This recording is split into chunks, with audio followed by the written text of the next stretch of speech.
usei a palavra, mas para os interesses próprios, para venda de urgência, enganar, ou seja, tirar tudo que é proveito para o meu interesse pessoal. Boa noite, pessoal. Prazer revê-los. Então é sempre uma oportunidade gigante que a gente tem de poder ser útil na seara.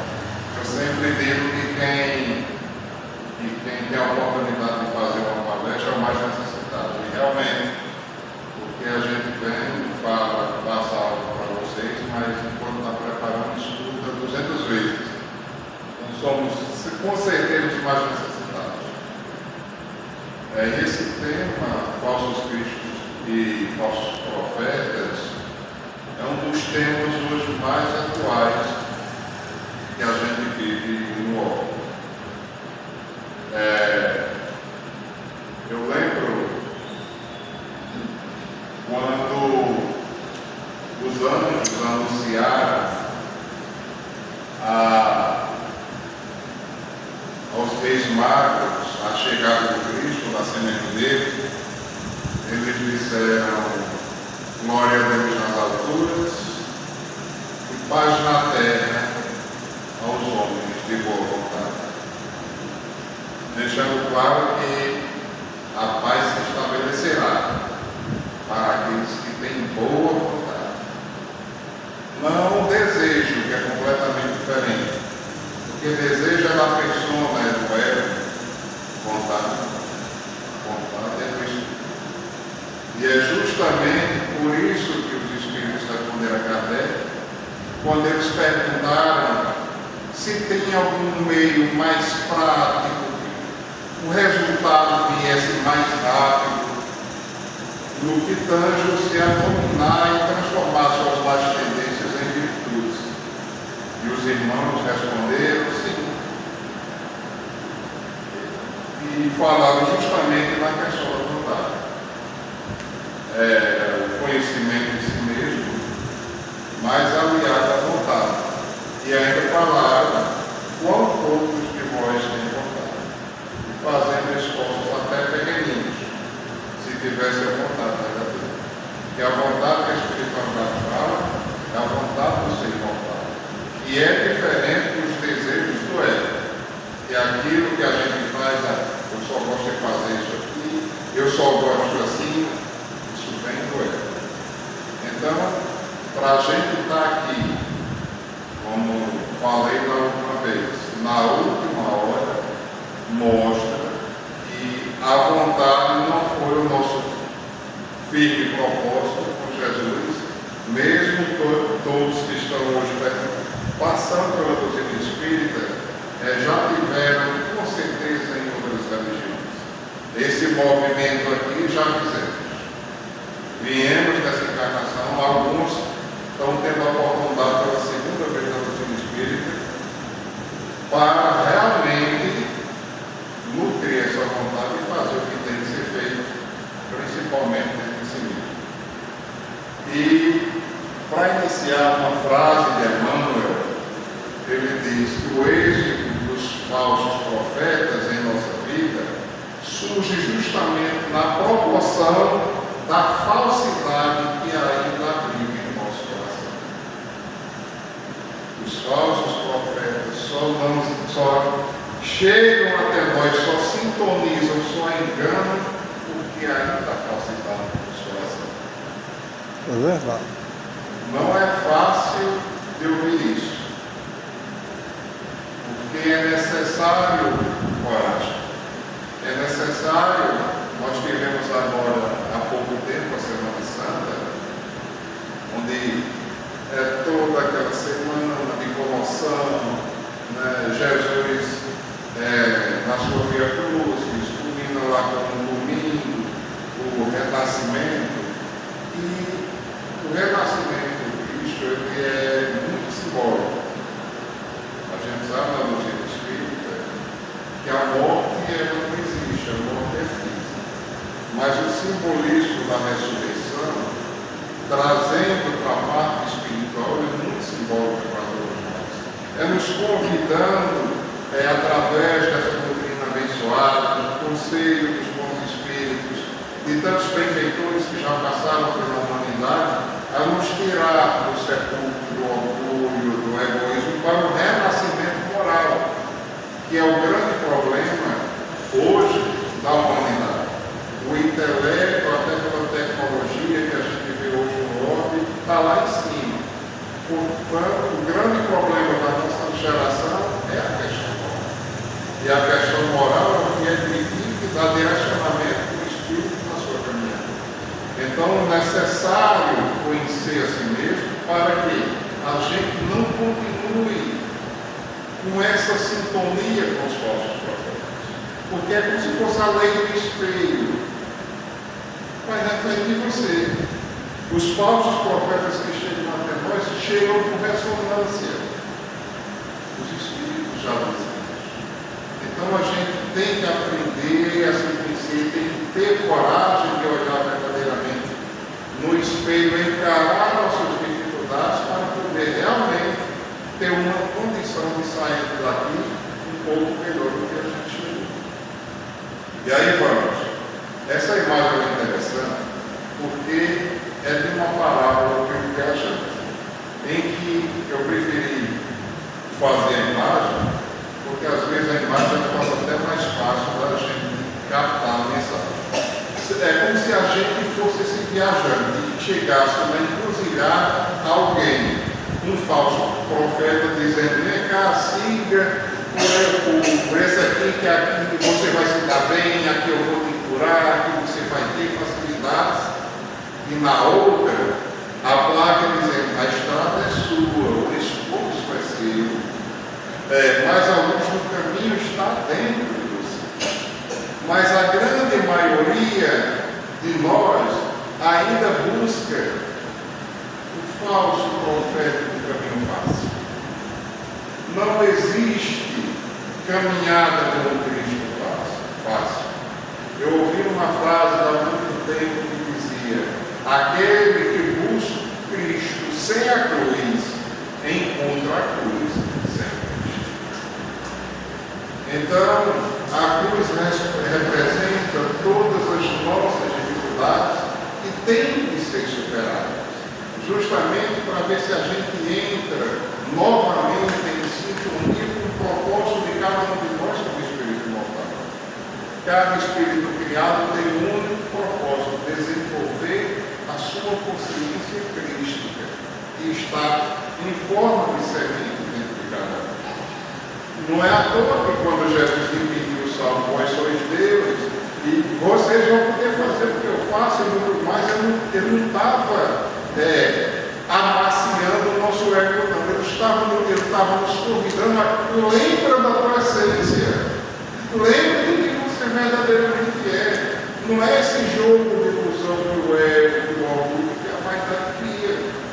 Todos nós somos centelhos divinos, ou seja, somos uma pequena parte da fonte criadora. Então, por que é que a gente ainda não alcançou essa divindade? Justamente pelo nosso apego às ilusões, os falsos profetas que ainda nos governam. Continuando. É interessante, e agora que vai começar a ficar interessante, a passagem dos falsos profetas está em Mateus, no capítulo, no Evangelho de Mateus, tem 5 tópicos.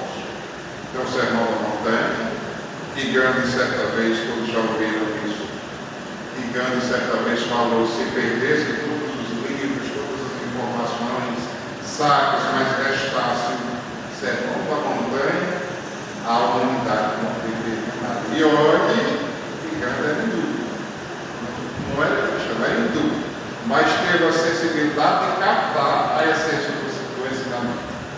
Aí, outro tópico dos 5 discursos de Mateus, do Evangelho de Mateus, é o discurso da missão, onde Jesus instrui os discípulos como pregar e realizar a missão do reino.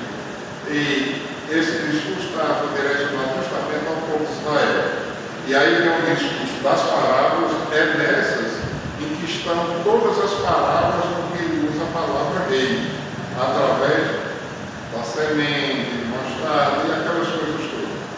Aí vem um discurso sobre a igreja, que é no capítulo 18, onde tem instruções para a comunidade e para a organização da igreja, ou seja, não é igreja tem, porque a igreja naquela época era um agrupamento de pessoas que se uniam para debate. E aí vem, aonde se encontra o ensinamento dos falsos profetas, no discurso do Monte das Oliveiras. Esse discurso, em algumas traduções, está no Sermão Profético, que é o capítulo 24 e 25, onde Jesus fala sobre o fim dos tempos e o julgamento escatológico. E aí, vamos ao que é curioso: Sermão Profético. Em algumas traduções está Sermão das Oliveiras. Por quê? Porque era na região das Oliveiras que Jesus sentou lá. Saíram eles de Jerusalém. Após ter chegado no Monte das Oliveiras e sentaram, os discípulos encantados com a beleza de Jerusalém, aquele muro.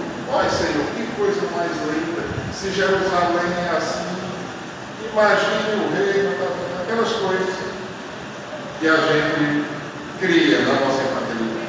E Jesus, já buscando orientar, disse: olha, aí vai restar pedra sobre pedra. E aí eles perguntaram,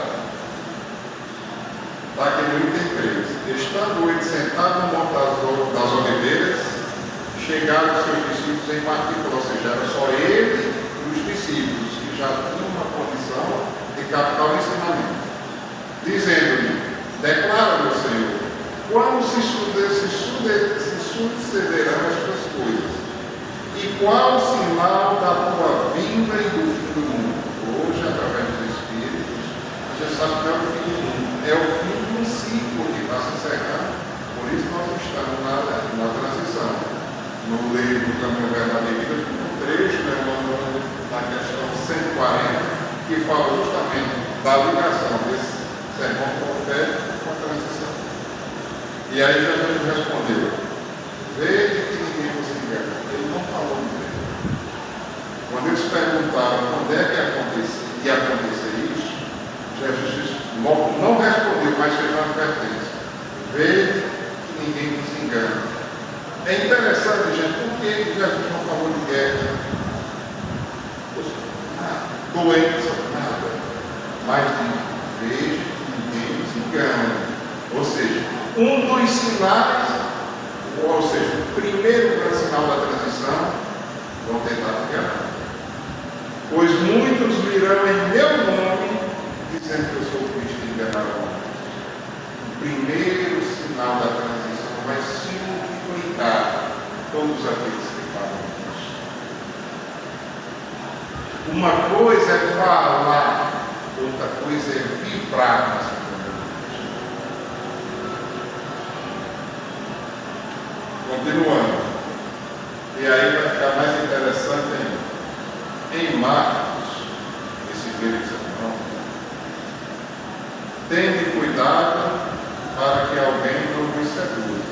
Ou seja, haverá sedução, haverá encantamento, porque muitos virão em meu nome dizendo: eu sou Cristo, e seduzirão muitos. Levantar-se-ão falsos profetas, que seduzirão muitas pessoas, e porque abundará a iniquidade, a caridade tem muito esfriar, mas aquele que perseverar até o fim se salvará. Então, se alguém vos disser: o Cristo está aqui ou está ali, não acrediteis, porquanto falsos cristos e falsos profetas se levantarão e farão grandes prodígios e coisas desse tipo. Agora vamos fazer o aponte para os anos. Na época de Jesus, levantar, ou seja, deitar, significava morrer. Levantar significava ressuscitar. Como a gente sabe que o corpo não ressuscita, reencarnado, muitos falsos profetas estarão com cuidado, estarão no corpo físico. E porque abundará a iniquidade, que a iniquidade é o consentimento interno da gente, é a nossa bloqueio para as nossas dificuldades, sem que a gente lute para transformar. Eu sou assim. Isso se abundará para as pessoas. Por isso os falsos profetas, outra ponte para os espíritos, se levantarão e farão grandes poderes. Quando a gente lê estudos internos, essa conotação é conotação mediúnica, ostensividade. Os espíritos não fazem. Haverá muitos falsos profetas, com doces orgulhos, poderão apresentar.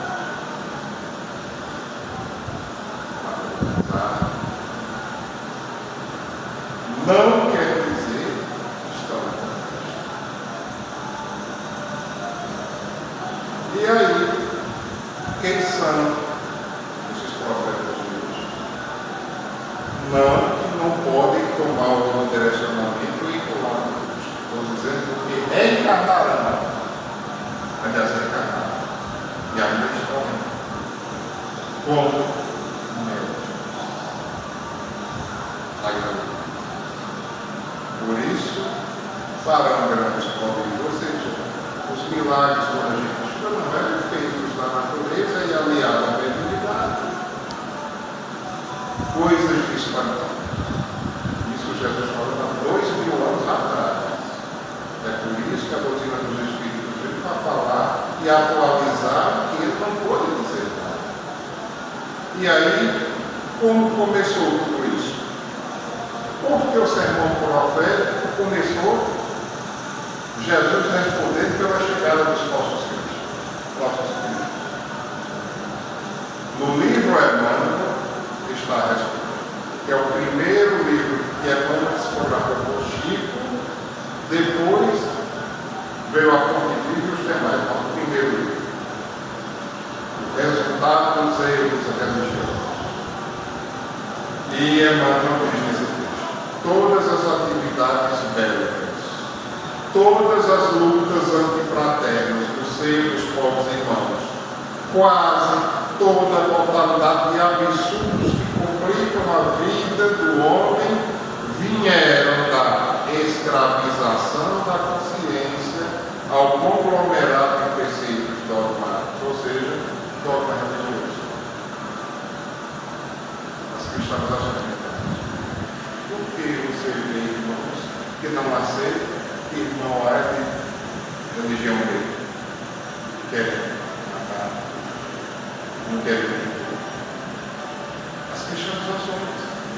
Foi quando, nesse caso, começou a entrar nas religiões de interesse pessoal. E aí tirou a divindade pura da questão religiosa. Preceitos dogmáticos das igrejas que se levantaram sobre a doutrina do Divino Mestre, contrariando as suas bases, digladiando-se mutuamente, condenando-se umas às outras em nome de Deus, aliado ao Estado, como religião uniu-se com o Império Romano. O cristianismo deturpou-se, perdendo as suas características. Toda a confusão foi gerada por isso. Cristalização religiosa. Como eu disse no início, pratiquei isso lá atrás, usando a interesse na Bélgica, na França, na Espanha. Tem influência na Bélgica até desistir.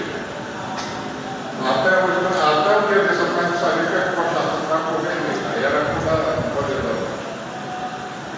Então, a questão religiosa cristalizada na mente foi grande, a grande pedra do sapato e causa das confusões. E a doutrina espírita veio justamente para liberar tudo isso. Imagine um domingo sem missa. ficar uma semana sem Deus. Aí o próprio Jesus disse a 2000 anos do reino está dentro de você. Você pode estar numa igreja, com o centro do Espírito ou em algum local, sem estar sonzado com sua divindade. Mas, no compromisso, nós somos cristãos não são.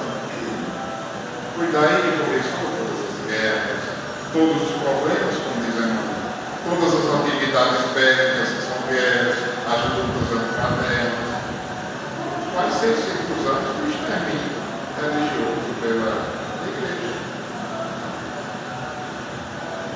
Noite de São Bartolomeu, estava presente.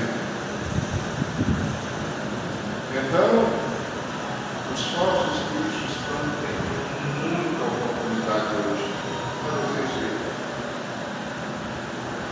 Necessário entrar em contato com o passado, não para condenar, mas tirar a lição para ver o que o orgulho e vaidade do interesse pessoal é capaz de fazer. Usar o que os Espíritos disseram, a chance que Jesus deu para se reequilibrar com a própria consciência. A questão é, estamos fazendo isso?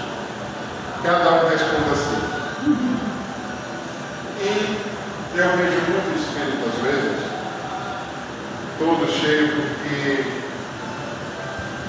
os trabalhadores da última hora. Sem se refletir que não é grande coisa ser da última hora. Por quê? Porque mostra que já teve a primeira, a segunda, a terceira, a sexta. Ou seja, para o povo judeu, a última hora, ou seja, era 5 horas da tarde. O dia começava às 6 da manhã e até 6 da noite. Ou seja, nós tivemos um convite de 6 da manhã até às 16 horas, me chamando e aí você está atenção. Somos retardatários. Está na última hora. E a gente ainda é. São Vicente de Paulo, nas instruções dos Espíritos, no tópico a beneficência do Evangelho, olha essa frase dele: se não chute na canela, não bicudo isso. E tem 12. Apenas encorajamento é o que vim buscar. Ou seja, não peça outras coisas aos Espíritos, venha nos encorajar. Apenas para vos estimular o zelo e as virtudes é que Deus permite que nos manifestemos a vós outros. Aí ele já começa a dar as pontadinhas. Mas, se cada um quisesse, à vontade, entendeu o que eu falei, vontade nisso? Mas se cada um quisesse, bastaria a sua própria vontade e a ajuda de Deus. Ou seja, eu não estaria aqui. Bastaria a própria vontade e a ajuda de Deus. As manifestações espíritas unicamente, é a palavra que São Vicente de Paulo usa, unicamente se produzem para os que têm olhos fechados e corações endurecidos. A gente não entra no serviço aí, é para ver se a gente abre o olho e amolece o coração. A gente não é fácil não, gente. Ficar calmo, tranquilo, sereno dentro do círculo da espiritualidade. Luta para manter a psicosfera equilibrada, a energia. É fácil. Lá fora que o bicho pega. Quando sai daqui, quando está por na rua, você chega em casa, alguém chama o nome por você, ou a vizinha estudando. Lá fora é que o bicho pega. Aqui a gente está enchendo um tanque para secar a sua fora. Olhos fechados e corações endurecidos. Está na hora de abrirmos os olhos e trazer docilidade para os nossos corações. Por isso, benevolência, que é benevolência, vontade do bem, indulgência, que é indulger, ou seja, docilidade dentro,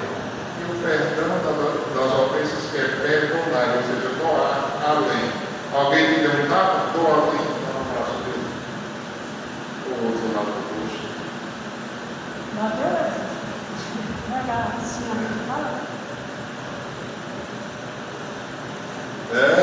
Pessoal, disse o Cristo: desperta o que dormes, levanta dentre os mortos. Aliás, Paulo, na carta aos Efésios: levanta dentre os mortos e o Cristo te iluminará.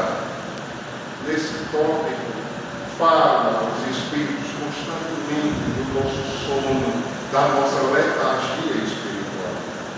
E a morte espiritual se faz quando a gente alimenta o ego, quando a gente se apega ao que é passageiro, em detrimento da educação e no apego ao que é eterno e divino, que é o que vai com a gente.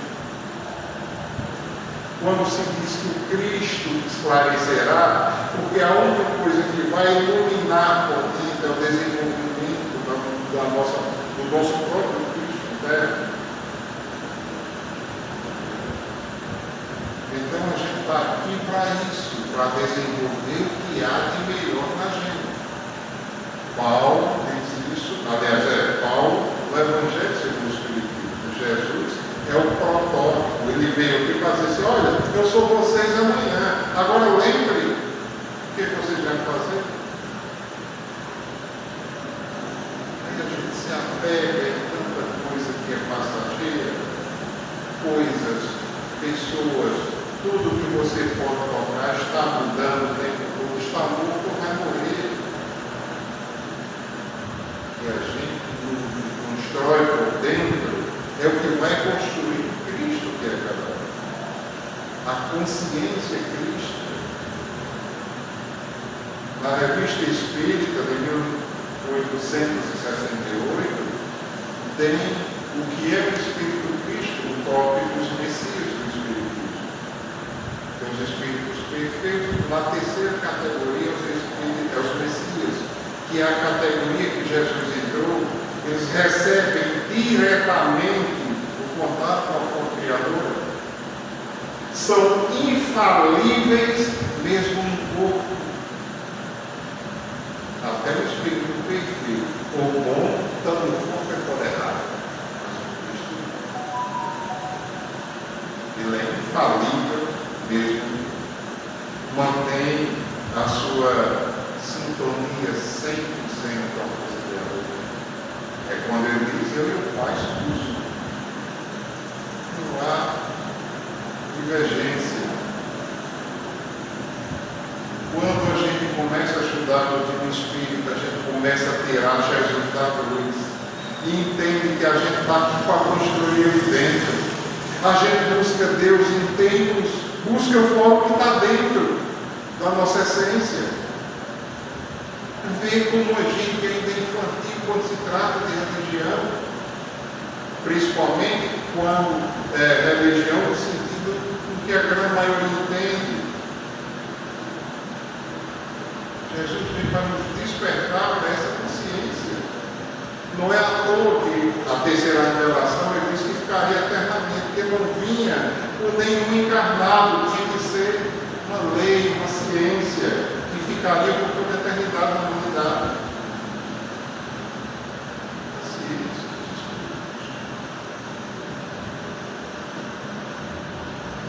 Mas haverá estações para que a gente não compre ou não enxergue os falsos profetas. Eu botei essa foto desse preto velho, que é um preto velho que nos ajuda no povo de Deus, que a gente ama, paixão dele. Chama-se Pai Velho. Quando lembro um dia, a gente sempre quando tem reunião, as orientações, toda reunião é gravada. Aí os que não participam da mediúnica, que são de outras partes, porém que não estão aptos, a gente sempre transcrevia os áudios de Pai Velho, como eram áudios instrutivos, para poder multiplicar com os demais. Aí uma das meninas botou Pai Velho. Aí ele disse: Pai Velho. Que é como os velhos gostam de ser chamados. Mais uma vez na reunião ele disse: meus filhos, exatamente da forma da. Meus filhos, vão colocar nos seus colos tudo o que quiserem. Dinheiro, emprego, sonho, o amor da vida, tudo para me tirar do caminho. Vigiem, meus filhos, e a gente não tem que as situações surgem. Ganhando uma promoção no emprego, agora o horário que assumir é o horário do estudo. Surgiu um namorado, o namorado era de outra religião, uma novinha, aí o amor da minha vida e começou a se afastar do sério, e hoje eles chegam e orientam e avisam. E muitos ainda caem. Muitos ainda caem.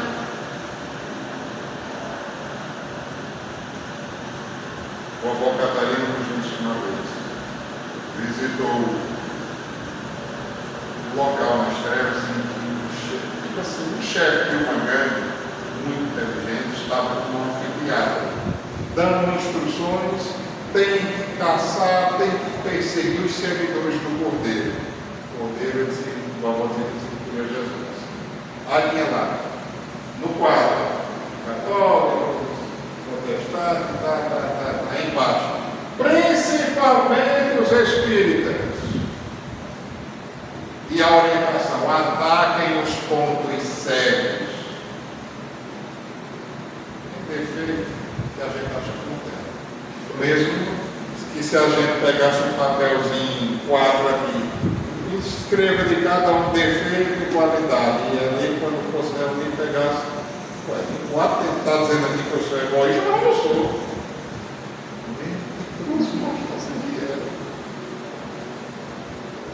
Quantos pontos cegos são os nossos falsos profetas? Porque quando a gente pensa em falso profeta, a gente vai logo, isso é uma fuga do ego. E pode chegar um médico que queira mistificar, um diretor, um ajudante, uma coisa. É tudo dentro da gente. É tudo dentro da gente.